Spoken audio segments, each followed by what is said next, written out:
అంటే అందులో ఏమైనా రాజకీయం జరిగిందంటారా? ఇప్పుడు రాజకీయం అని ఎట్లా అంట, ఉమ్, ఇప్పుడు సామాన్యులకు అగ్ని పరీక్ష అన్నారు కాబట్టి నాకు ఈడనే అగ్ని పరీక్ష అయింది.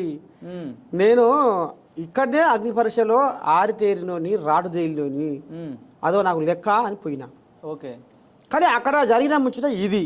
ఆ, ఇప్పుడు అది రాజకీయం అనేది నేను ఎట్లా అంట, మరి జనాలు అనాలి కదా ఆ మాట.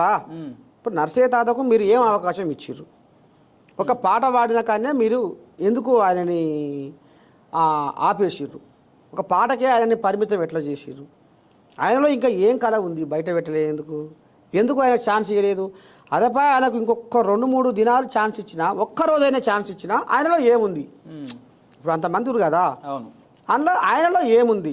ఆయనలో ఇంకా ఏం టాలెంట్ ఉంది, ఏం ప్రతిభ ఉంది? ఉమ్, అనేది కూడా మరి బయటపడగా. బయటవాడు. నిజంగా ఈయన దీంట్లో ఈయన వీక్ ఉన్నాడు, దీంట్లో ఈయన బలహీనంగా ఉన్నాడు, దీంట్లో ఈయన నిగ్గలేకపోతుండు, వాళ్ళతో నెగలలేకపోతుండు, ఈయన మైండ్ గేమ్లలో వెనకబడుతుండు వరుస. బుద్ధి బలం, కడ్డ బలం కావాలని చెప్పారు. 2 బలాలు మీకున్నాయి.